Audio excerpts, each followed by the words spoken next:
नमस्कार बच्चों, विज्ञान की कक्षा में आप सभी का स्वागत है। हमने पिछली कक्षा में अध्ययन किया कि कोशिकाएं कितने प्रकार की होती हैं। पादप और वनस्पति कोशिका, जंतु कोशिका के बारे में हमने अध्ययन किया। आपने सोचा होगा, अक्सर सोचते होंगे कि प्रत्येक चीज़ हमारे आसपास, चाहे पौधे हों, जंतु हों, सभी धीरे धीरे अपने आकार में वृद्धि करते हैं, बड़े होते हैं। आप भी पिछले साल तक बहुत छोटे होंगे, धीरे धीरे आप भी बड़े हो रहे हैं। तो ये वृद्धि कैसे होती है हमारे शरीर में? क्या कारण है कि प्रत्येक चीज़ जो पहले छोटी होती है, धीरे धीरे उसके आकार में बढ़ोतरी होती जाती है, बड़ी होते जाते हैं? तो आज हम ये देखेंगे कि ये हमारे शरीर में या पौधों के शरीर में किस प्रकार वृद्धि होती है। आपको शायद मालूम होगा कि ये वृद्धि हमारे शरीर में उपस्थित कोशिकाओं के विभाजन के द्वारा होती है। कोशिकाएं अपने आकार में बड़ी होती हैं, पहले वो छोटी होती हैं, जैसे आप छोटे हैं, धीरे धीरे कोशिकाएं बड़ी होती जाती हैं हमारे शरीर की, और एक निश्चित आकार प्राप्त करने के बाद उनमें विभाजन होता है। एक कोशिकाओं से दो कोशिकाएं और कहीं पर 2 से 4 कोशिकाओं का निर्माण होता जाता है। इसे हम कोशिका विभाजन कहते हैं, जिसकी वजह से हमारे शरीर में, पौधों के शरीर में वृद्धि होती है। इसके बारे में विस्तृत जानकारी आज हम प्राप्त करेंगे वाधवानी मैडम से। मेरे साथ हैं रत्ना वाधवानी मैडम, जो कि आपको कोशिका विभाजन के बारे में विस्तृत जानकारी देंगी। बच्चों, जैसा कि अभी मैडम ने आपको बताया कि आज हम कोशिका विभाजन के बारे में कुछ जानकारियाँ प्राप्त करेंगे। अब ये कोशिका विभाजन क्या है और ये क्यों होता है, पहले हम इसका कारण जान लें। हमने अभी देखा कि जैसा हमारे को मैडम ने बताया कि कोशिकाएं जो होती हैं आपस में विभाजन करती हैं, क्योंकि जीव को वृद्धि करनी होती है। तो जीव को वृद्धि करनी है। अब वृद्धि कैसे होगी? जब कोशिका 2 या 2 से अधिक भागों में बटेगी तो जीव वृद्धि करेगा, या जब प्रजनन की क्रिया होगी। प्रत्येक जीव, आपको मालूम है कि प्रत्येक जीव अपना दूसरा जीव उत्पन्न करता है प्रजनन के द्वारा। जैसे मनुष्य में भी प्रजनन होता है, जंतुओं में भी प्रजनन होता है और पौधों में भी प्रजनन होता है। प्रजनन के द्वारा जीव दूसरे जीव की उत्पत्ति करते हैं। तो प्रजनन की जो क्रिया होती है वह 2 भागों में होती है। एक तो कोशिका का सम्मोहन, दूसरा कोशिका का विभाजन। अब ये कोशिका विभाजित क्यों होती है? जब कोशिकाएं वृद्धि करती हैं तो वृद्धि करते करते वे बड़ी होती जाती हैं। बड़ी होते होते उनका केंद्रक भी वृद्धि करता है। बड़े होते होते एक अवस्था ऐसी आ जाती है कि अब उनकी वृद्धि की सीमा समाप्त हो जाती है, और जब वृद्धि की सीमा समाप्त हो जाती है तो वो कोशिका टूट जाती है, जिसे हम कोशिका का विभाजन कहते हैं। जैसे यदि हम किसी रबर बैंड को लें और उसे हम खींचें, रबर को जब हम खींचते हैं तो खींचते खींचते वह खिंचता चला जाता है, खिंचता चला जाता है। एक अवस्था ऐसी आती है कि अब वह नहीं खिंचता। अब क्या होता है? अब अगर हम उसे खींचेंगे तो वह 2 भागों में टूट जाता है। ऐसे ही होता है कोशिका विभाजन, कि कोशिका वृद्धि करती जाती है और जब उसकी सीमा समाप्त हो जाती है तो वह टूट जाती है, और इस तरह से एक कोशिका से 2 कोशिकाएं बन जाती हैं। तो इस तरह कोशिका का बढ़ना, दुगना होना और उसके बाद उसका टूटना, ये पूरा एक चक्र कहलाता है, जिसे हम कोशिका चक्र कहते हैं। ये कोशिका का विभाजन जो है, ये अचानक टूटना नहीं होता, बल्कि उसमें कुछ अवस्थाएं होती हैं, कुछ निश्चित अवस्थाएं होती हैं, जिनके द्वारा कोशिका 2 भागों में विभाजित होती है, टूटती है। उनके बारे में विस्तृत जानकारी आप अभी देखेंगे कि किस प्रकार या किन अवस्थाओं में ये विभाजन पूर्ण होता है। अब ये जो कोशिका चक्र होता है, जिसमें हमने कहा कि कोशिकाएं जो होती हैं वो दुगनी होती हैं और दुगनी होने के बाद फिर वो टूट जाती हैं, इसे हमने कहा कोशा चक्र। यह कोशा चक्र जब होता है तो इसमें मुख्यतः 3 घटनाएं होती हैं।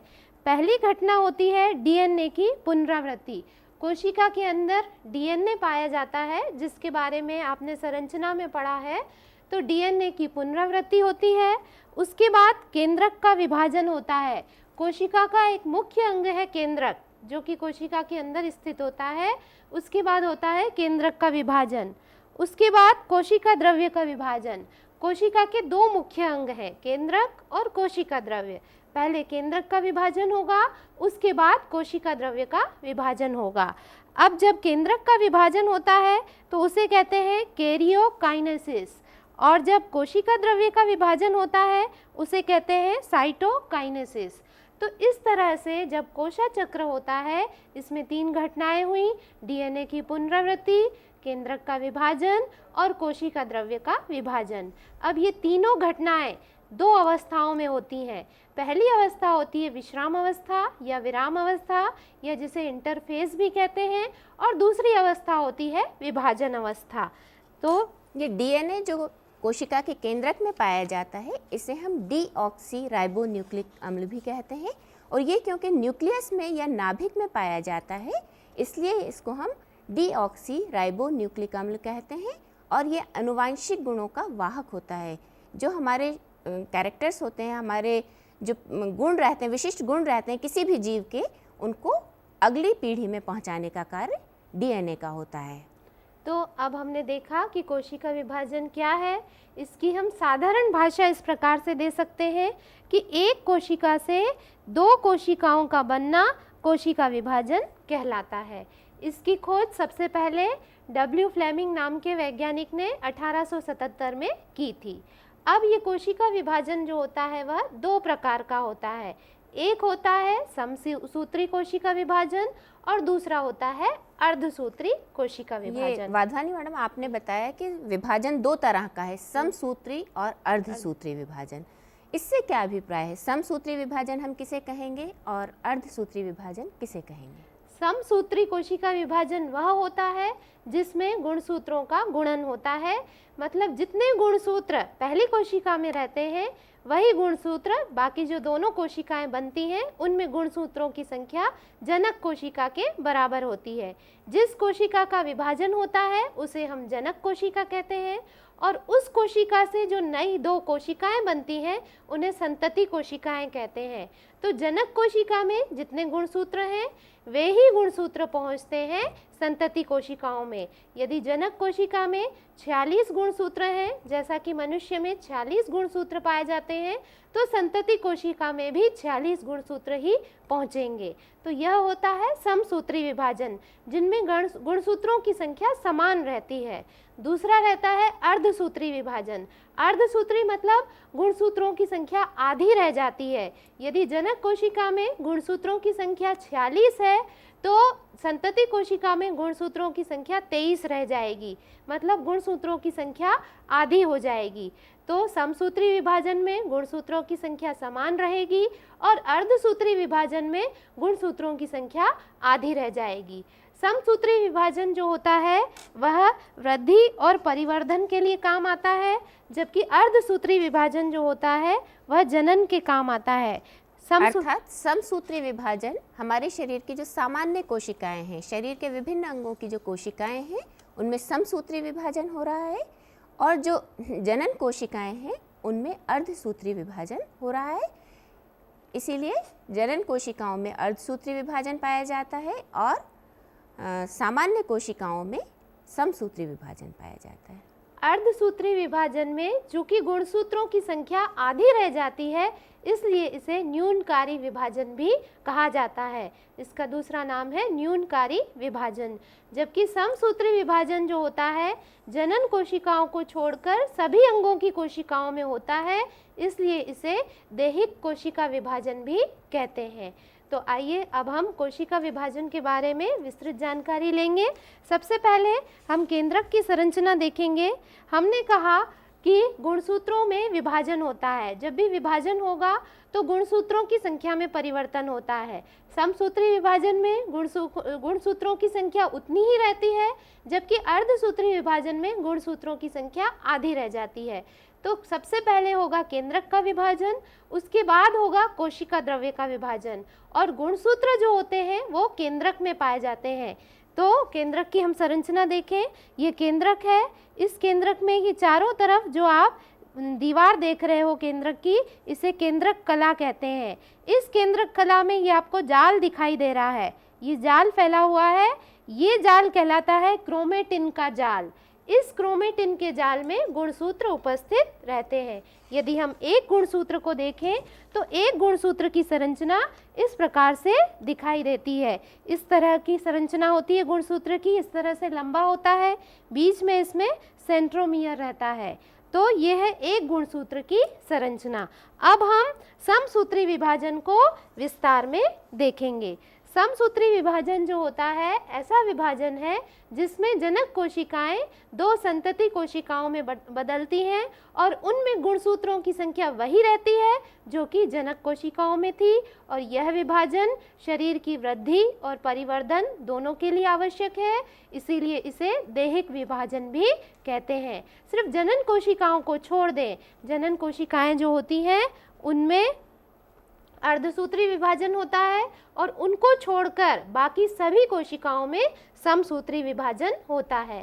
परंतु जब भी कोई विभाजन होता है उस विभाजन से पहले कोशिका में एक अवस्था आती है जिसे कहते हैं विराम अवस्था या विश्राम अवस्था या इंटरफेस। तो प्रत्येक कोशिका विभाजन से पहले विराम अवस्था आती है, चाहे वह समसूत्री विभाजन हो या अर्धसूत्री विभाजन हो। तो ये विराम अवस्था क्या है, पहले हम इसे देख लेते हैं। विराम अवस्था जो है दो विभाजनों के बीच की अवस्था है। इसमें कोशिका जो है अपने आकार में वृद्धि करती है और अपने को जैविक क्रियाओं के द्वारा कोशिका विभाजन के लिए तैयार करती है। कोशिका जो होती है वो तैयार हो जाती है कि अब मेरे अंदर विभाजन होना है। तो ये विश्राम की अवस्था है, इसमें कोशिका वृद्धि करेगी और अपने को तैयार करेगी। जब उसकी तैयारी पूर्ण हो जाएगी तो विराम अवस्था समाप्त हो जाएगी और फिर विभाजन होना शुरू होगा। तो समसूत्री विभाजन में भी पहले विराम अवस्था आएगी और अर्धसूत्री विभाजन में भी विराम अवस्था आएगी। तो समसूत्री विभाजन को अब हम देखते हैं। तो समसूत्री विभाजन में पहले होगी विराम अवस्था, कोशिका आकार में वृद्धि करेगी, अपने को तैयार करेगी, उसके अंदर जैविक क्रियाएं जटिल होती जाती हैं, कोशिका तैयार हो जाती है और जब कोशिका पूरी तरह से तैयार हो जाती है तो उसके बाद अब इसमें विभाजन शुरू होगा। तो विराम अवस्था के बाद शुरू होता है समसूत्री विभाजन। जब समसूत्री विभाजन होता है तो इसमें कई अवस्थाएं होती हैं। समसूत्री विभाजन की पहली अवस्था होती है पूर्वावस्था या प्रोफेज। उसके बाद दूसरी अवस्था होती है मध्यावस्था या मेटाफेज। उसके बाद तीसरी अवस्था होती है पश्चावस्था या एनाफेज। उसके बाद चौथी अवस्था होती है अनंत्यावस्था या टीलोफेज और अंत में होता है साइटोकाइनेसिस या कोशिका द्रव्य का विभाजन। अभी हमने शुरू में देखा कि जब भी विभाजन होता है तो विभाजन के अंदर दो तरह का विभाजन होता है। पहले केंद्रक का विभाजन होता है, उसके बाद कोशिका द्रव्य का विभाजन होता है। तो केंद्रक का विभाजन 4 अवस्थाओं में होगा, पूर्वावस्था, मध्यावस्था, पश्चावस्था और अंत्यावस्था। उसके बाद जब ये चारों अवस्थाएं पूरी हो जाएंगी, केंद्रक पूरी तरह से विभाजित हो जाएगा, उसके बाद कोशिका द्रव्य का विभाजन होगा जिसे हम साइटोकाइनेसिस कहते हैं। तो सबसे पहले हम एक एक अवस्था करके देखेंगे। सबसे पहली अवस्था हम देखेंगे पूर्वावस्था या प्रोफेज। अब हम देखते हैं पूर्वावस्था। ये वाली जो अवस्थाएं हैं ये आप देख रहे हो, ये देख रहे हो, ये और ये चारों पूर्वावस्थाएं हैं। पूर्वावस्थाओं में देखिए क्या हो रहा है। यहाँ पर आप देखिए क्रोमेटिन का जाल दिख रहा है। ये जो जाल दिख रहा है ये क्रोमेटिन का जाल है। ये कोशिका है पूरी, इस कोशिका के अंदर ये केंद्रक है। पहला विभाजन केंद्रक का विभाजन है। अब इस केंद्रक में विभाजन शुरू होगा। इस केंद्रक के अंदर एक छोटी सी गोल संरचना दिखाई दे रही है जिसे हम केंद्रिका कहते हैं, और इस केंद्रक के चारों ओर ये जो गोल संरचना है इसे केंद्रक कला कहते हैं। इसके अंदर जो ये जाल फैला हुआ है ये क्रोमेटिन का जाल है। इस क्रोमेटिन के जाल में गुणसूत्र जो है आपस में उलझे हुए हैं। अब ये क्रोमेटिन का जाल जो है धीरे धीरे टूटना शुरू होता है। जब ये टूट रहा है तो आप देखिए धागे के समान गुणसूत्र जो हैं वो लंबे और पतले हो गए। ये इनका सेंट्रोमियर, ये एक धागा इधर, एक धागा इधर, ये सेंट्रोमियर, एक धागा इधर, एक धागा इधर। तो इस तरह से गुणसूत्र जो होते हैं अर्ध गुणसूत्रों में बंट जाते हैं। एक एक गुणसूत्र आधा आधा हो जाता है, अर्ध गुणसूत्रों में बंट जाता है। और बंटकर यहाँ पर आप देखिए गुणसूत्र जो हो गए वो घने हो गए, आपस में छोटे भी हो गए, मोटे भी हो गए और घने भी हो गए। अब ये जो बाहरी केंद्रक कला है, इसमें आप देखिए दाने दिखाई दे रहे हैं आपको। अब ये केंद्रक कला नष्ट होना शुरू होती है। नष्ट होते होते यहाँ पर जब पूर्वावस्था की अंतिम अवस्था आई, इसमें आप देखिए केंद्रक कला जो है वो पूरी तरह से नष्ट हो गई। सिर्फ आपको छोटे छोटे दानेदार संरचना दिखाई दे रही है, ये कोशिका द्रव्य है। और केंद्रक कला जो है पूरी तरह से नष्ट हो गई और अर्ध गुणसूत्र जो है वो बढ़ गए, उन्होंने पूरे गुणसूत्र का आकार ले लिया और मोटे हो गए और घने हो गए। तो ये जो 4 अवस्थाएं आप देख रहे हो, ये पूरी हैं पूर्वावस्थाएं। इन पूर्वावस्थाओं में केंद्रक में आप देखिए क्या परिवर्तन हुआ। केंद्रक में आप देखिए केंद्रिका जो थी, यहाँ से यहाँ दिख रही है केंद्रिका, यहाँ भी दिख रही है, यहाँ भी दिख रही है, परंतु यहाँ पर आपको केंद्रिका नहीं दिख रही, अर्थात केंद्रिका जो है वह नष्ट हो गई। उसके बाद क्या हुआ, जो गुणसूत्र थे वे अर्ध गुणसूत्रों में बंट गए और प्रत्येक अर्ध गुणसूत्र बड़ा हो गया और बड़ा होकर मोटा और घना हो गया। उसके अलावा केंद्रक कला जो है वह भी नष्ट हो गई। तो पूर्वावस्था में ये सारे परिवर्तन हुए। इसके बाद हम दूसरी अवस्था देखते हैं जिसे कहते हैं मध्यावस्था। मध्यावस्था में आप देखिए यहाँ पर 2 ध्रुव बन गए, एक ध्रुव यहाँ और एक ध्रुव यहाँ। तो मध्यावस्था में 2 ध्रुवों का निर्माण पूरा हो गया और उसके बाद कोशिका द्रव्य जो है इस तरह से तरकुओं का निर्माण कर लेता है। ये जो आपको लंबे लंबे दिख रहे हैं, ये तरकुओं का निर्माण करना इसने शुरू कर दिया। और जो गुणसूत्र थे वो इन तरकुओं में उलझ गए। ये गुणसूत्र आपको दिख रहे हैं, ये गुणसूत्र जो है वो तरकुओं में उलझ गए। ये परिवर्तन हुआ मध्यावस्था में। अर्थात मध्यावस्था में जो परिवर्तन हुए उसमें ध्रुव बन जाते हैं। दोनों जो कोशिका है उसके दोनों सिरों पर 2 ध्रुव बन जाते हैं और जो साइटोप्लाज्म है उससे स्पिंडल फॉर्मेशन हो जाता है, धागे बनना प्रारंभ हो जाते हैं और इन धागों के बीच में क्रोमोसोम्स उलझ जाते हैं, गुणसूत्र उलझ जाते हैं। इसकी अगली अवस्था मैडम आपको उसके बारे में विस्तृत जानकारी दे रही हैं। मध्यावस्था के बाद आती है पश्चावस्था। पश्चावस्था 2 या 3 चरणों में पूरी होती है। हम देखते हैं पश्चावस्था में क्या होता है। पश्चावस्था में आप देखिए कि मध्य में एक पटलिका या प्लेट बनना शुरू हो गई है। ये आपको दिख रही है, मध्य में एक प्लेट बन रही है। यह प्लेट जो है सिर्फ पादप कोशिकाओं में बनना शुरू होती है। जंतु कोशिकाओं में संकीर्णन होता है, संकुचन होता है। तो ये हमने उदाहरण लिया है पादप कोशिका का। अब आप यहाँ पर देखिए ये प्लेट का बनना शुरू हो गया और गुणसूत्र जो है वो ध्रुवों की तरफ खिंचना शुरू हो जाते हैं। आधे गुणसूत्र इस ध्रुव की तरफ खिंचे और आधे गुणसूत्र दूसरे ध्रुव की ओर खिंचे। तो इस तरह से गुणसूत्र जो है ध्रुवों की ओर जाना शुरू होते हैं। अब देखिए पश्चावस्था की ही आगे की अवस्था है यही पश्चावस्था। गुणसूत्र देखिए खिंचते चले जा रहे हैं ध्रुवों की तरफ और बीच में ये पटलिका बनती जा रही है। इसे हम कोशिका प्लेट कहते हैं। और इसके पास में जो छोटे छोटे ये धागे के समान ये संरचनाएं दिख रही हैं, इसको फ्रेगमोप्लास्ट कहते हैं, जो खाई का निर्माण करते हैं। इसके बाद जब अंतिम रूप में आ जाती है, अंतिम रूप में पश्चावस्था आती है, उसे हम अंतिम पश्चावस्था कहते हैं। इसमें आप देखिए गुणसूत्र पूरी तरह से आधे गुणसूत्र इस ध्रुव की तरफ चले गए और आधे गुणसूत्र इस ध्रुव की तरफ चले गए और यहाँ पर इन्होंने केंद्रक कला का निर्माण करना शुरू कर दिया। यहाँ पर भी केंद्रक कला का निर्माण होना शुरू हो गया। और इसके बाद अगली अवस्था आती है अनंत्यावस्था या टीलोफेज। टीलोफेज में आप देखिए कोशिका में एक यहाँ पर ये जो कोशिका प्लेट थी उसने कोशिका को 2 भागों में बांट दिया। एक केंद्रक यहाँ बन गया और एक केंद्रक यहाँ बन गया और इस तरह से कोशिका जो है वह 2 भागों में बट गई। तो हम इस विभाजन को एक बार और दोहरा लेते हैं कि इसमें कौन कौन सी अवस्थाएं हुई। पहली अवस्था हमने देखी पूर्वावस्था। पूर्वावस्था में केंद्रक का पूरा क्रोमेटिन जाल बड़े धागे का रूप ले लेता है, फिर इसमें से पतले और कुंडलित धागों में टूट जाता है। इन्हें हम गुणसूत्र कहते हैं। प्रत्येक गुणसूत्र लंबाई में दोहरा होता है। उसके बाद गुणसूत्र जो होते हैं गुणसूत्रों के बाद जो होता है इसमें केंद्र बनने शुरू हो जाते हैं दोनों तरफ, जिन्हें हम ध्रुव कहते हैं। जैसा कि हमने देखा कि दोनों तरफ ध्रुव बन रहे हैं। देखिए ध्रुव बनना यहाँ से शुरू हो गया पूर्वावस्था में और मध्यावस्था तक आकर पूरे ध्रुव आपस में बन गए। तो ये हुई पूर्वावस्था। उसके बाद हम देखते हैं मध्यावस्था। मध्यावस्था में, पूर्वावस्था में जो तर्कों का निर्माण शुरू हुआ था वह निर्माण अब पूरा हो जाता है और उसके बाद अर्ध गुणसूत्र जो है वो पूरे गुणसूत्र बनकर और दोनों तरफ किनारों की तरफ चलना शुरू कर देते हैं।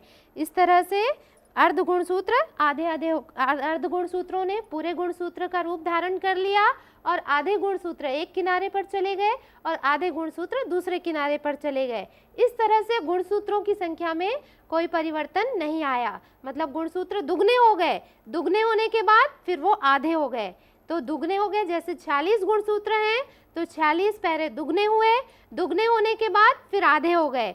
तो दुगने होने के बाद जब आधे हुए तो 46 एक तरफ चले गए और 46 दूसरे तरफ चले गए। ये मैडम दुगने कैसे हो गए? क्रोमोसोम्स जो आपने कहा दुगने हो गए, ये दुगने किस प्रकार हो गए? प्रत्येक गुणसूत्र, हमने कहा कि प्रत्येक गुणसूत्र अर्ध गुणसूत्रों में बटा, एक गुणसूत्र 2 गुणसूत्रों में बटा और उसके बाद अर्ध गुणसूत्र बड़ा हुआ और उसने पूरा गुणसूत्र बना लिया। तो एक गुणसूत्र से हो गए 2 अर्ध गुणसूत्र और अर्ध गुणसूत्र ने वृद्धि करके फिर से एक गुणसूत्र बना लिया। तो गुणसूत्र दुगने हुए और दुगने होने के बाद मध्यावस्था में जब ध्रुव बन गए तो आधे गुणसूत्र एक ध्रुव की तरफ चले गए और आधे गुणसूत्र दूसरे ध्रुव की तरफ चले गए। उसके बाद आई पश्चावस्था। पश्चावस्था में हमने देखा कि गुणसूत्र जो है पूरी तरह से अलग हो गए। उन्होंने संतति गुणसूत्र बनाए, मतलब आधे गुणसूत्र एक तरफ चले गए और आधे गुणसूत्र दूसरी तरफ चले गए। इस समय जब हम गुणसूत्रों का आकार देखेंगे तो गुणसूत्र हमें जे या वी के आकार के दिखते हैं। देखिए इसमें ये जो गुणसूत्र देख रहे हैं या तो ये वी के आकार के दिखेंगे या जे के आकार के दिखेंगे। इस अवस्था की ये विशेषता है कि गुणसूत्र जो होंगे वो अंग्रेजी के अक्षर जे या वी के आकार के दिखाई देने लगते हैं और उसके बाद तर्कु तंतु जो होंगे वो नष्ट होना शुरू होंगे और अगली अवस्था आएगी अनंत्यावस्था या टीलोफेज। इसमें जो है गुणसूत्र लंबे और पतले हो गए और दोनों ध्रुवों पर पूरी तरह से पहुंच गए, उनके चारों तरफ केंद्रक कला बन गई और बीच की जो खाई है वह धीरे धीरे कोशिका को 2 भागों में विभाजित करेगी और कोशिका के 2 भाग हो जाएंगे, एक भाग ऊपर की तरफ और एक भाग नीचे की तरफ। उसके बाद कोशिका द्रव्य का विभाजन होगा जिसे हम साइटोकाइनेसिस कहेंगे और इस तरह से कोशिका जो है वो 2 भागों में बट जाएगी और गुणसूत्रों की संख्या जितनी पहली कोशिका संतति कोशिका में है उतनी ही दूसरी संतति कोशिका में होगी। जनक कोशिका में यदि 46 गुणसूत्र थे, जैसा कि मनुष्य में हमें मालूम है 46 गुणसूत्र पाए जाते हैं, कुत्ते के अंदर पाए जाते हैं 64 गुणसूत्र 64 और उसके बाद चूहे में पाए जाते हैं 40 गुणसूत्र, भालू में पाए जाते हैं 48 गुणसूत्र। यदि हम मनुष्य का उदाहरण लें तो मनुष्य में 46 गुणसूत्र थे, प्रत्येक गुणसूत्र अर्धसूत्र में बटा तो 46 के दुगने हो गए और उसके बाद आधे गुणसूत्र चले गए एक ध्रुव की तरफ और आधे गुणसूत्र चले गए दूसरे ध्रुव की तरफ। तो 46 गुणसूत्र एक ध्रुव पर, 46 गुणसूत्र दूसरे ध्रुव पर। उसके बाद केंद्रक का विभाजन हो गया, एक केंद्रक ऊपर बन गया, मतलब 46 गुणसूत्रों का एक केंद्रक और एक केंद्रक नीचे बना 46 गुणसूत्रों का दूसरा केंद्रक। तो इस तरह से 2 केंद्रक बन गए, उनके कोशिका द्रव्य का विभाजन हुआ और 2 कोशिकाएं बन गई। तो एक संतति कोशिका में 40 गुणसूत्र और दूसरी संतति कोशिका में भी 40 गुणसूत्र। इस तरह से गुणसूत्रों की संख्या वही रही जो कि जनक कोशिका में थी। अर्थात हमने देखा कि समसूत्री विभाजन किन किन अवस्थाओं में पूरा होता है, उसकी प्रमुख अवस्थाएं कौन सी हैं और इसमें साथ ही हमें ये भी मालूम हुआ कि एक कोशिका 2 कोशिकाओं में बट रही है। और दूसरी खास बात थी कि इसमें क्रोमोसोम्स की संख्या, गुणसूत्रों की संख्या जनक कोशिका के समान ही होती है। अब अन्य कोशिकाओं में एक अन्य प्रकार का जो कोशिका विभाजन होता है जिसे हम अर्धसूत्री कोशिका विभाजन कहते हैं, वो किस प्रकार होता है और उसमें किस प्रकार कौन कौन सी अवस्थाएं होती हैं उसमें, इसके बारे में आपको जानकारी दे रही हैं वाधवानी मैडम। इसके बाद हम दूसरे विभाजन की तरफ आते हैं, जिसे हम कहते हैं अर्धसूत्री विभाजन। अर्धसूत्री मतलब गुणसूत्रों का आधा रह जाना। अब अर्धसूत्री विभाजन में आप देखेंगे कि अर्धसूत्री विभाजन जो होता है वह सिर्फ जनन कोशिकाओं में होता है। जो कोशिकाएं जनन का कार्य करती हैं उन्हीं में अर्धसूत्री विभाजन होता है। बाकी सभी कोशिकाओं में समसूत्री विभाजन, जो कि हमने पढ़ा, वह होता है।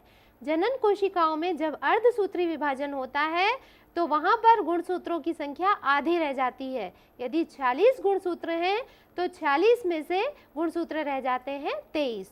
तो यहाँ पर जब अर्धसूत्री विभाजन होगा तो इसमें कोशिका में 2 बार विभाजन होगा।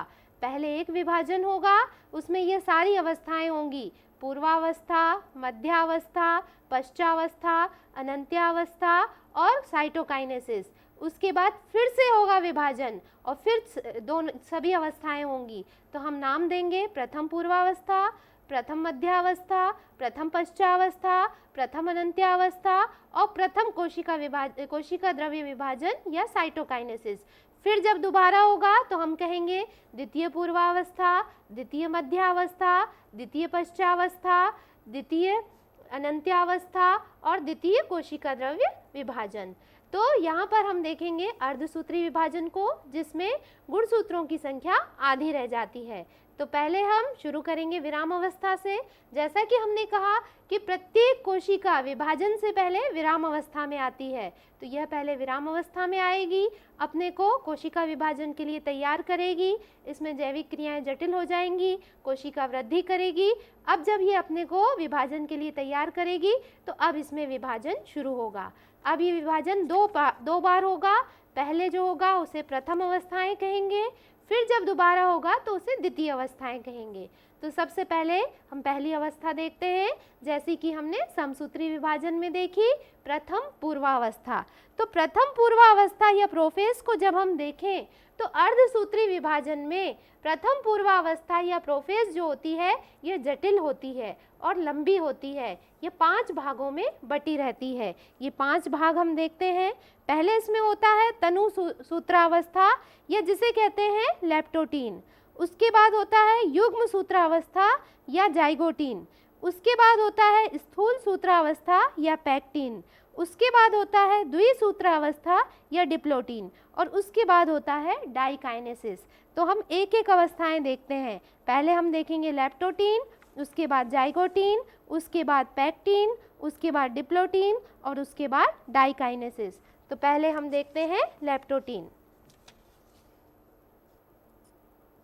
लेप्टोटीन अवस्था देखिए आप। लेप्टोटीन अवस्था में आप देखिए ये आपको केंद्रक दिख रहा है, ये कोशिका के अंदर स्थित है। हम सिर्फ अभी केंद्रक को देख रहे हैं कि केंद्रक के अंदर क्या हो रहा है, क्योंकि पहले केंद्रक का विभाजन होगा, उसके बाद कोशिका द्रव्य का विभाजन होगा।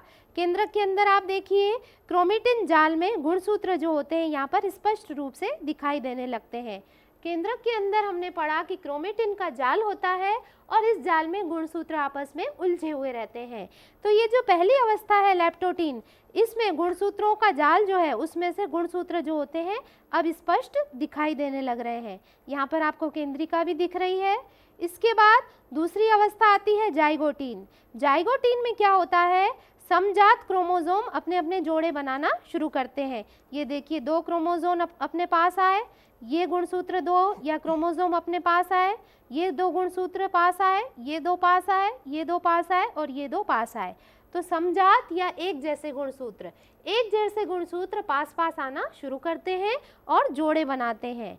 उसके बाद पैक्टीन अवस्था आती है। इसमें देखिए गुणसूत्रों ने जोड़े बना लिए। इसमें आप देखिए ये एक गुणसूत्र और उसके बाद ये दूसरा गुणसूत्र।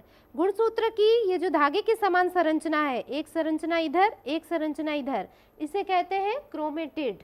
तो यहाँ पर आप देखिए 2 गुणसूत्र आपस में जुड़े हैं, इसलिए हमें 4 क्रोमेटिड दिख रहे हैं। 1 2 3 4। तो इसमें भी आपको 4 क्रोमेटिड दिख रहे हैं, इसमें भी, इसमें भी, इसमें भी, इसमें भी। तो आप देखिए यहाँ पर गुणसूत्रों के जोड़े बन गए। एक एक गुणसूत्र दूसरे गुणसूत्र के साथ जुड़कर उसने जोड़े बना लिए। जबकि समसूत्री विभाजन में हमने देखा कि एक ही गुणसूत्र दो अर्धसूत्रों में टूटा और फिर अर्धसूत्र ने वृद्धि करी। यहाँ पर अर्धसूत्र नहीं बने, यहाँ पर गुणसूत्रों ने जोड़े बना लिए। अब यहाँ पर जब गुणसूत्रों ने जोड़े बनाए उसके बाद गुणसूत्र जो होते हैं वो पास पास आना शुरू होते हैं, एक दूसरे को आकर्षित करते हैं। तो अगली अवस्था आती है डिप्लोटीन। डिप्लोटीन में पूरी तरह से गुणसूत्र पास पास आ गए। ये देखिए यहाँ पर आपस में जुड़े हैं, यहाँ पर आपस में जुड़े हैं, यहाँ पर आपस में जुड़े हैं, यहाँ पर आपस में जुड़े हैं। जहाँ जहाँ गुणसूत्र आपस में जुड़ते हैं उस स्थान को कहते हैं कियास्मेटा का बनना। कियास्मेटा का बनना। तो कियास्मेटा का बनना पैक्टिन से शुरू होता है, गुणसूत्र पास पास आने शुरू हो गए और जाकर समाप्त होता है डिप्लोटीन में। जब कियास्मेटा बन जाता है उसके बाद जहाँ पर ये गुणसूत्र आपस में जुड़े हैं तो गुणसूत्र आनुवंशिक पदार्थों का विनिमय करते हैं। गुणसूत्रों की संरचना आपने पढ़ी, पादप और जंतु कोशिका की संरचना।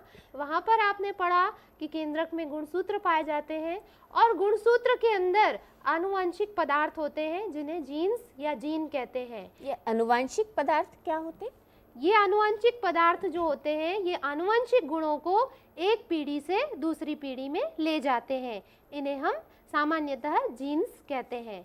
ये जीन्स गुणसूत्रों पर स्थित रहते हैं। जब ये अवस्था आती है डिप्लोटीन, इस अवस्था में जब कियाज्मा बना, कियाज्मा मतलब वह स्थान जहाँ पर गुणसूत्र आपस में जुड़े हैं, गुणसूत्रों के जोड़े आपस में जुड़े हैं, तो यहाँ पर आनुवंशिक पदार्थों का आदान प्रदान होता है। जैसे ये गुणसूत्र का जोड़ा है, अपने आनुवंशिक पदार्थ इसको देगा और ये इसको देगा, इसे कहते हैं आनुवंशिक पदार्थों का विनिमय। उसके बाद जब आनुवंशिक पदार्थों का विनिमय हो जाता है तो उसके बाद दूसरी अवस्था आती है डाइकाइनेसिस। अब जो होता है गुणसूत्र जब आनुवंशिक पदार्थों का विनिमय कर देते हैं तो फिर ये एक दूसरे को धक्का देते हैं, एक दूसरे को प्रतिकर्षित करते हैं। देखने पर हमें ऐसा लगता है कि गुणसूत्र एक दूसरे को धक्का दे रहे हैं। एक दूसरे को जब ये धकेलते हैं तो धकेलने पर क्या होता है कि अब गुणसूत्र दूर दूर जाना शुरू हो जाते हैं और ये अवस्था कहलाती है डाइकाइनेसिस। यहाँ पर भी आपको केंद्रिका दिख रही है, केंद्रिका का विलोपन यहाँ से शुरू हो जाता है। और उसके बाद जब हम आते हैं प्रथम मध्यावस्था पर, ये तो आपकी पूर्वावस्था की 5 अवस्थाएं हो गई, लेप्टोटीन, जाइगोटीन, पैक्टीन, डिप्लोटीन और डाइकाइनेसिस। ये पूरी पूर्वावस्था है। इसमें गुणसूत्र जो है पास पास आए, जो समजात गुणसूत्र थे, एक जैसे गुणसूत्र थे, उन्होंने जोड़े बनाए और जोड़े बनाने के बाद वे फिर पास पास आए, उन्होंने कियास्मेटा बनाया। कियास्मेटा बनाने के बाद उन्होंने आनुवंशिक गुणों का विनिमय किया, आदान प्रदान किया और आदान प्रदान करने के बाद फिर गुणसूत्र दूर दूर हो गए। ये पूरी हो गई पूर्वावस्थाएं। जब ये पूर्वावस्था समाप्त होती है तो पूर्वावस्था की समाप्ति पर जैसा कि समसूत्री विभाजन में होता है, केंद्रक कला पूरी तरह से नष्ट हो जाती है और केंद्रिका भी पूरी तरह से विलुप्त हो जाती है। तो यहाँ पर जब पूर्वावस्था समाप्त हो गई उसके बाद दूसरी अवस्था आती है प्रथम मध्यावस्था। जैसा कि अपन ने समसूत्री विभाजन में देखा कि पूर्वावस्था के बाद मध्यावस्था आती है, यहाँ पर ये पहली मध्यावस्था है क्योंकि विभाजन 2 बार होना है तो इसे हम कहते हैं प्रथम मध्यावस्था। देखिए प्रथम मध्यावस्था वैसी ही हुई, 2 ध्रुव बन गए, 2 ध्रुव बनने के बाद गुणसूत्र जो है वो बीच में आ गए। तो ये हो गई आपकी प्रथम मध्यावस्था। उसके बाद हम अगली प्रथम मध्यावस्था में मैडम तर्कु का निर्माण हुआ है ना? हाँ, प्रथम मध्यावस्था में जैसा कि समसूत्री विभाजन में तर्कु का निर्माण हुआ, ध्रुव बन गए और गुणसूत्र जो है वो बीच में आ गए। और ये तर्कु का निर्माण किस पदार्थ के द्वारा होता है? तर्कु का निर्माण कोशिका द्रव्य के द्वारा द्रव्य होता है क्योंकि केंद्रक के अंदर और केंद्रक के बाहर भी कोशिका द्रव्य पाया जाता है। इसके बाद पश्चावस्था आएगी। जैसा कि समसूत्री विभाजन में पश्चावस्था थी, ये पहली पश्चावस्था है, इसीलिए इसको कहेंगे प्रथम पश्चावस्था। पश्चावस्था में हमने देखा था मध्य में कोशिका प्लेट का बनना, यहाँ पर भी कोशिका प्लेट बनना शुरू हो गई और गुणसूत्र जो है आधे इस तरफ चले गए, आधे इस तरफ चले गए। अब यहाँ पर गुणसूत्रों ने जोड़े बनाए थे और जोड़े में से गुणसूत्र हो गए आधे। जैसे 46 गुणसूत्र थे तो 46 में से आधे हो गए तो एक जगह चले गए 23 और दूसरी जगह चले गए 23। जबकि समसूत्री विभाजन में ऐसा नहीं था। समसूत्री विभाजन में गुणसूत्र जो है अर्ध गुणसूत्रों में बटे थे और अर्ध गुणसूत्र विकसित होकर पूरा गुणसूत्र बना था। तो उसमें जब विभाजन हुआ था गुणसूत्र एक ध्रुव की तरफ गए थे तो 46 गुणसूत्र एक ध्रुव पर गए थे और 46 गुणसूत्र दूसरे ध्रुव की तरफ गए थे। परंतु यहाँ पर 23 गुणसूत्र एक तरफ गए और 23 गुणसूत्र दूसरी तरफ गए। उसके बाद अगली अवस्था अनंत्यावस्था, ये पहली अनंत्यावस्था है, इसीलिए इसे कहेंगे प्रथम अनंत्यावस्था। इसमें आप देखिए केंद्रिका भित्ति बनना शुरू हो गई और ये पटलिका की खाई भी गहरी हो गई। उसके बाद अपनी साइटोकाइनेसिस, इसमें दोनों केंद्रक अलग हो गए और एक कोशिका से दो कोशिकाएं बन गईं। तो यहाँ पर गुणसूत्रों की संख्या आधी हो गई और एक कोशिका से बन गई दूसरी कोशिका। अब फिर से विभाजन होगा क्योंकि अर्धसूत्री विभाजन में 2 बार विभाजन होता है। ये तो हुआ पहला विभाजन, अब होगा दूसरा विभाजन। दूसरा विभाजन समसूत्री विभाजन के जैसा ही होगा जैसा समसूत्री विभाजन में हुआ था। प्रत्येक गुणसूत्र अर्धसूत्रों में बटा, उसके बाद ध्रुव का निर्माण हुआ, तर्कु का निर्माण हुआ, आधे गुणसूत्र एक तरफ गए, आधे गुणसूत्र दूसरी तरफ गए और इस तरह से जो है अब ये 2 कोशिकाएं हैं तो एक कोशिका 2 में बटेगी, दूसरी भी 2 में बटेगी, तो अंत में हमें 4 कोशिकाएं प्राप्त होंगी। ये एक कोशिका है, ये दूसरी है। अब ये एक देखिए, इसमें भी ध्रुव बने, इसमें भी ध्रुव बने और गुणसूत्र अलग अलग हुए। उसके बाद इस एक से ये 2 कोशिकाएं बनी, इससे 2 कोशिकाएं बनी। तो यहाँ पर हमने देखा एक कोशिका से 4 कोशिकाएं बनी, जबकि समसूत्री विभाजन में एक कोशिका से 2 कोशिकाएं बनती थी। यहाँ पर गुणसूत्रों की संख्या आधी रह गई। ये होता है जनन कोशिकाओं में, जैसे नर युग्मक बनेगा और मादा युग्मक बनेगा।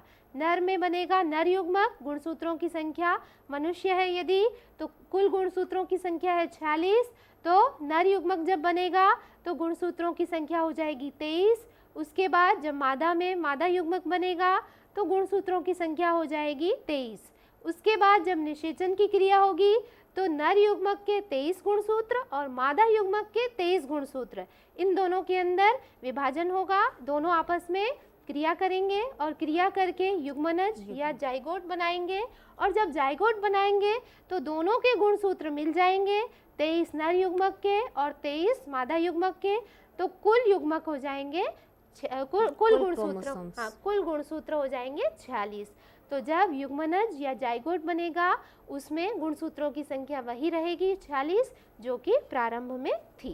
तो इस तरह से हमने अर्धसूत्री विभाजन देखा।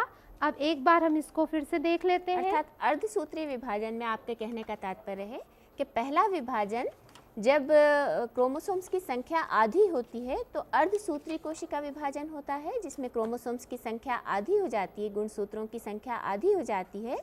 और दूसरा विभाजन जो दोनों कोशिकाओं में पुनः हो रहा है वो समसूत्री विभाजन जैसा होता है और इसमें सारी अवस्थाएं वही होती हैं जो कि समसूत्री विभाजन में थीं। और इसमें क्रोमोसोम्स की संख्या जाहिर है उतनी ही रहती है जितनी कि प्रारंभ में पैतृक कोशिका के अंदर थी। तो एक बार और हम इसे देख लेते हैं अर्धसूत्री विभाजन को। इसमें प्रथम पूर्वावस्था लेप्टोटीन अवस्था, इस अवस्था में कोशिका का आकार, केंद्रक का आयतन बढ़ जाने के कारण बढ़ जाता है। क्रोमोसोम या गुणसूत्र एक दूसरे से अलग और स्पष्ट दिखाई पड़ने लगते हैं और अंत में क्रोमोसोम का व्यास लंबाई घटने से अधिक हो जाता है। उसके बाद आती है जाइगोटीन अवस्था। इसमें प्रत्येक द्विगुणित कोशा में अर्धसूत्री विभाजन के पूर्व प्रत्येक क्रोमोसोम एक समजात क्रोमोसोम होगा, इसके साथ ये जोड़े बनाएंगे। लेप्टोटीन में अलग अलग हुए और जाइगोटीन में समजात क्रोमोसोम ने या समजात गुणसूत्रों ने जोड़े बनाए। उसके बाद आई पैक्टीन अवस्था। इसमें गुणसूत्रों ने जब जोड़े बनाना पूरा कर लिया तो इसे हम एक अन्य नाम सिनेप्सिस भी कहते हैं। जब समजात क्रोमोसोम जोड़े बना लेते हैं या समजात गुणसूत्र जोड़े बना लेते हैं तो उस क्रिया को हम सिनेप्सिस भी कहते हैं। वह सिनेप्सिस यहाँ आकर पूरी हो गई। उसके बाद क्रोमोसोम हमें देखने पर छोटे और मोटे दिखाई पड़ने लगेंगे और जोड़े जो बने हैं तो प्रत्येक गुणसूत्र में 2 क्रोमेटिड होते हैं, तो 2-2 गुणसूत्रों ने जोड़े बनाए हैं, तो हमें एक जोड़े में 4 क्रोमेटिड दिखाई पड़ेंगे। और क्रोमेटिड जो हैं अब आपस में जब जुड़ेंगे क्याज़्मा बनना शुरू होगी, और क्याज़्मा जब बनेगी तो जहाँ पर क्याज़्मा बनी है वहाँ पर आनुवंशिक पदार्थों का विनिमय होगा, जिससे आनुवंशिक गुण जो है एक पीढ़ी से दूसरी पीढ़ी पर पहुँचेंगे। उसके बाद डिप्लोटीन अवस्था आएगी, जब विनिमय हो जाएगा आनुवंशिक गुणों का, तो उसके बाद गुणसूत्र एक दूसरे को ढकेलेंगे और अलग अलग ध्रुवों पर जाना शुरू करेंगे। केंद्रक झिल्ली जो होगी वो नष्ट होनी शुरू हो जाएगी। उसके बाद आएगी डाइकाइनेसिस। डाइकाइनेसिस में केंद्रक झिल्ली और केंद्रक पूरी तरह से नष्ट हो जाएगा और क्रोमेटिड भी मोटा हो जाएगा और तर्कु का बनना शुरू हो जाएगा। उसके बाद आएगी प्रथम मध्यावस्था। इसमें तर्कु भी बन जाएगा, 2 ध्रुव भी बन जाएंगे और क्रोमोसोम बीच में रहेंगे। उसके बाद प्रथम पश्चावस्था, इसमें क्रोमोसोम या गुणसूत्र जो होंगे वो अलग अलग ध्रुवों पर जाना शुरू होंगे। और उसके बाद एक कोशिका से 2 कोशिकाएं बन जाएंगी, जिनमें गुणसूत्रों की संख्या आधी रहेगी। उसके बाद इनमें फिर से विभाजन होगा, और विभाजन होने के बाद अब जो विभाजन होगा वह होगा समसूत्री विभाजन। ये 2 कोशिकाएं हैं, इस कोशिका में भी समसूत्री, इसमें भी समसूत्री, तो इसमें से 2 कोशिकाएं बनी, इसमें से भी 2 कोशिकाएं बनी, तो इस तरह से अंत में 4 कोशिकाएं बन जाएंगी। तो समसूत्री विभाजन जो होगा वो कोशिका की वृद्धि और परिवर्धन के लिए जरूरी है, और अर्धसूत्री विभाजन जो है वो जनन के लिए आवश्यक है। अब इस तरह से हमने विभाजन देखे, समसूत्री और अर्धसूत्री। अब आप इनमें अंतर जानिए और हमें लिखकर भेजिए कि इनमें क्या क्या अंतर है। जो भी आपने आज पढ़ा उसके आधार पर आप इनमें अंतर लिखिए। तो बच्चों, आज हमने देखा कि कोशिका में विभाजन किस प्रकार होता है, क्यों होता है और ये कितने प्रकार का होता है। हमने देखा कि कोशिकाओं में विभाजन 2 तरह का हुआ, समसूत्री विभाजन और अर्धसूत्री कोशिका विभाजन। समसूत्री विभाजन में कोशिका में क्रोमोसोम्स की या गुणसूत्रों की संख्या उतनी ही अपने पेरेंट कोशिका के समान, अपने पितृ कोशिका के समान ही रही, जबकि अर्धसूत्री विभाजन में क्रोमोसोम्स की संख्या आधी हो गई थी। समसूत्री विभाजन में हमने पाया कि 1 से 2 कोशिकाओं का निर्माण हुआ, जहाँ पर अर्धसूत्री कोशिका विभाजन में 1 कोशिका से 4 कोशिकाओं का निर्माण हुआ। इसी तरह अन्य अंतर भी आपने देखे होंगे कि अर्धसूत्री विभाजन सिर्फ जनन कोशिकाओं के अंदर ही पाया जाता है, क्योंकि वहाँ क्रोमोसोम्स की संख्या आधी हो जाती है। तो इसके और अंतर भी जो आपने अभी अध्ययन किया, इसके कुछ और अंतर आप निकाल कर तालिका के रूप में उनको व्यवस्थित रूप से लिखें। और यदि जो आज आपने पढ़ा है उसमें कोई आपको शंका हो, कुछ कठिनाई हो, तो आप पत्र के माध्यम से हमसे अवश्य पूछें। अगली कक्षा में हम तत्व, प्रतीक और संयोजकताओं के बारे में अध्ययन करेंगे। फरवरी माह में ये आपकी कक्षा होगी इसके बारे में, और उसके बारे में विस्तृत जानकारी आपको दी जाएगी। तत्व, प्रतीक और संयोजकता। प्रतीक मतलब उसको सिंबल्स के बारे में जानकारी दी जाएगी। तब तक के लिए विज्ञान की कक्षा से हम विदा चाहते हैं। नमस्कार।